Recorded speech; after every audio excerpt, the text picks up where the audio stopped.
Homeschooling is a lot easier than what people think.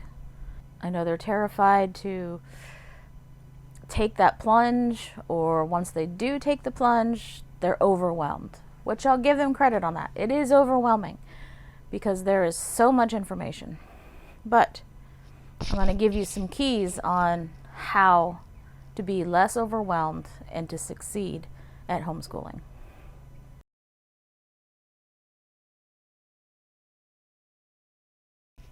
You guys have to forgive me if you see me like looking around, if it's just my eyes even. We've got like a family of carpenter bees on our back porch.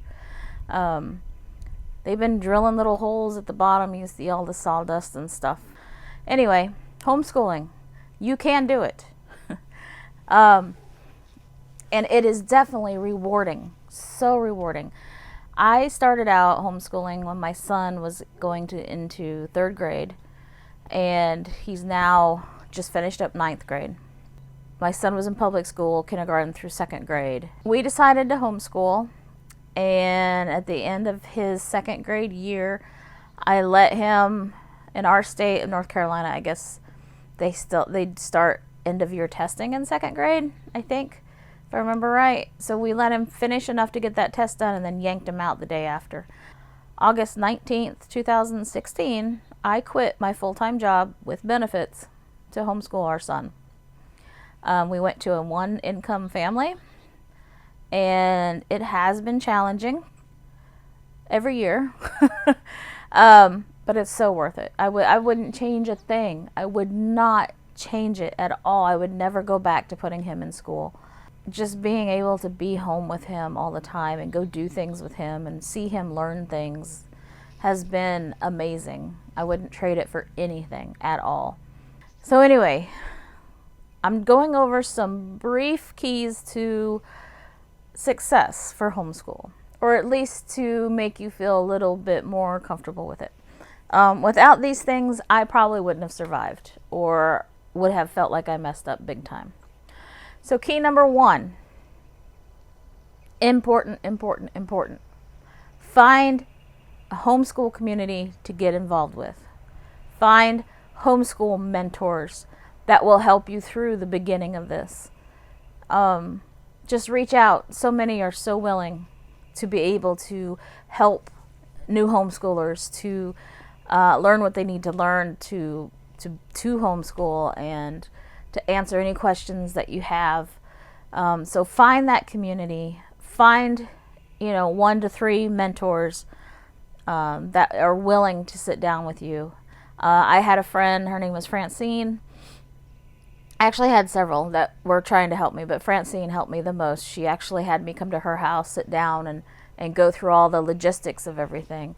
And then she helped explain different styles of homeschooling and all that for me.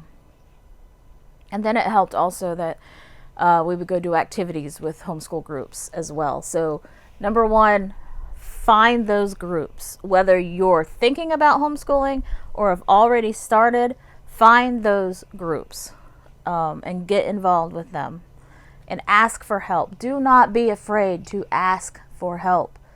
Most homeschoolers, like I said, are more than willing to help you. Key number 2, learn the laws of homeschooling for your state. Each state has different laws, so it's state regulated. Some are more strict than others, and you need to know your laws and you need to know your rights as a homeschooler. But to get started with finding out the laws, HSLDA.com is the website to go to. Look up your state, and they have an overview of your laws. Find out your laws and understand your rights in case somebody decides to stick their nose in where it don't belong, if you know what I mean. HSLDA, you can actually join them as well, their organization, and they will protect you, legally protect you against those nosy bodies. Key number 3, do research on the different styles of homeschooling. Homeschooling is not taking the public school model and doing that at home. I tried that my first year. It felt comfortable, but if I could go back now and do it again, I would have went with the unschool route more than anything. But I learned to kind of let go of that public school mentality, slow but sure, as I learned about more different styles. But if public school is not working for your child, why bring that model back home and try to do it at home? It is overwhelming to see that there's so many different ways to homeschool, but that's where your community comes in again to find out about it. Or you can look up styles of homeschooling and just look over them briefly. There are actually certain homeschool companies for curriculum that give you the whole grade. If you want to make it easy, go to places like Abeka, BJU Press, Ace Paces. There's so many of them, and you can just click on, okay, my child's in 6th grade, I'm going to order the 6th grade bundle. Gives you all the subjects and everything. You can definitely homeschool on weekends, homeschool in the evenings. I mean, if you have to keep your job, you can still homeschool. You don't have to quit your job to do it. But that was the option for us, because where we lived at the time, we didn't have a place for our son to go during the day when we were both working. And for us, it didn't seem feasible to pay for that kind of care either. All right, go back through number 1, find your community of homeschoolers. Number 2, know the laws of your state. Number 3, research different styles of homeschool and figure out what works best for you, but also what works best for your child. That's the problem with the public school model, is it's supposed to be a one-size-fits-all, and so many kids learn differently that you can't expect every kid to grasp the way that they're teaching at public school. Pay attention to how your kids learn, what excites them. Number 4, do not compare yourself to other homeschoolers that you either see in person or that you see online. Now, there's a lot of great information online and some great content that can help you, but don't look at someone else that's homeschooling and be like, oh man, I don't do morning baskets. I must be failing. I wonder, why am I not able to do I was not able to do morning baskets. It just seemed like too much sitting around and reading to me, basically. I don't know. So don't compare yourself. If somebody's like showing off their homeschool room, be glad that they are able to do it that way and that's what they want to do. But you don't have to do it that way. For us, we started out with the kitchen or dining room table being our space, basically, and all the books. There was a bookcase that I put by the table, and that's where all of our books were. But eventually, we migrated to the couch, which is fine. Do your schoolwork on the couch if it's more comfortable. Excuse me. Sometimes we would go outside and do our schoolwork outside. There was one day where we were just kind of tired of books, and so I went outside before my son even got up. And we had a real long cement driveway, and so I took sidewalk chalk, and I went out and I put some math problems out there. I put some sentences out there for him to correct. I put some other things out there too. And he went outside when he got up and was ready, and went out there with the sidewalk chalk and did his answers, practiced his letters. I think it was cursive writing that I'd put out there for him to practice. And he did all of his schoolwork on the driveway with sidewalk chalk.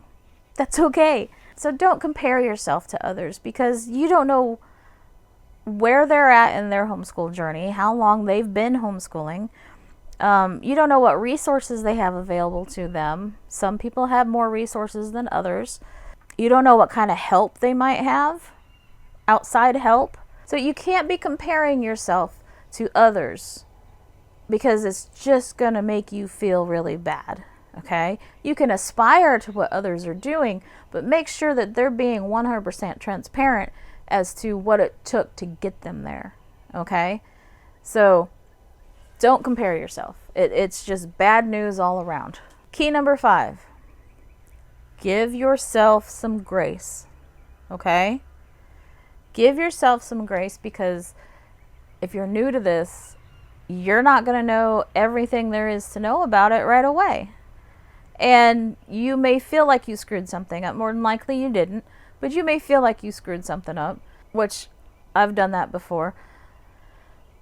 But if you stand back and you give yourself some grace, and maybe there's bad attitudes someday or something like that, or a bunch of errands popped up and you couldn't do all the schooling that you thought you needed to do, it's okay. It's okay. Pick up the next day where you left off and continue on. Just move forward. Keep moving forward. Don't beat yourself up over stuff. You're not screwing up, okay? I guarantee you're not screwing up. You're learning. Look at it as learning.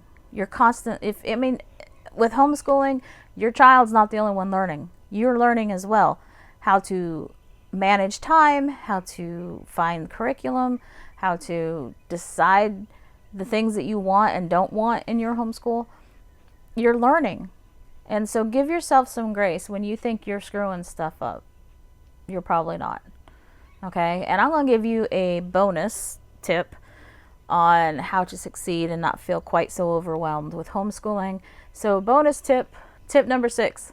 If you get started on a program or a curriculum that you thought you absolutely were going to love, and you find out a few weeks in, a couple months in, it's not so great, it's not going the way that you hoped it would, it's not working for you guys, it's okay to stop that curriculum and put it aside, okay? It's okay to back up and punt, as they say. If that curriculum's not working, put it aside. Go to the library, get some books on the subject, and just read some books on it, if that's what you need to do until you figure out how you want to move forward. Again, keep moving forward, but you're going to change your mind on curriculums. It will happen. I guarantee you, it will happen. I've done it multiple times. I've got an algebra book sitting back there still that we started, and we got 2 months into it and decided that this book just doesn't explain things well. And then come to find out later, there's actually a video series that you can purchase that teaches through the book. So I'm assuming that's going to be necessary to get through this book. So that book's sitting back there on the shelf. I haven't gotten rid of it. I haven't decided if we're going to try it again later. But we stopped, and I found something else. And so it wasn't algebra. It was just a general math. And so we did that for the rest of the year. You know, so it's okay. You're going to find curriculums that don't work. You're going to find methods that don't work. And it's okay to switch in the middle of it all. In the middle of your school year. It's okay to switch. It's not a big deal. Okay? So again, number 1, find your homeschool community. Find your mentors. Find those that want to come alongside you and help you with this. Okay? Number 2, learn your state's laws for homeschooling. Know your laws, know your rights. Okay? HSLDA.com, again, is the site to go to start with your overview of that. Number 3, research different styles of homeschooling. Okay? And that's, again, where that community is going to come in, because I guarantee you a community of homeschoolers, they're not all doing it the same way. All right? Number 4, do not compare yourself to other homeschoolers, to their homeschool classrooms, to what their kids are learning and all that stuff. You can go online. You can find lists that say, what should my kid be learning at age 9 or grade 6 or whatever. You can find those. If you want to follow those, that's fine. But don't compare yourself to other homeschoolers. It's just going to bring you down. Okay? Number 5, give yourself grace. You're going to feel like you're making mistakes. You're going to feel like you're failing in certain areas. But more than likely, you're really not. So give yourself some grace. Give yourself some downtime if you need some downtime to regroup.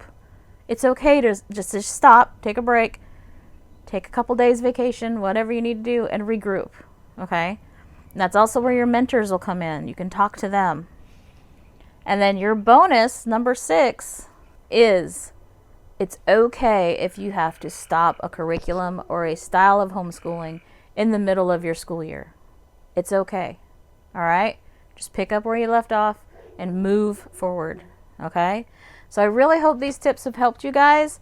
I hope it makes you think about homeschooling and maybe take that plunge if you haven't done it yet, or give you the confidence to just continue on. If you have any questions, leave them in the comments below for me. I'd really appreciate it. I'll try to answer as many of them as I can. All right, have an awesome day.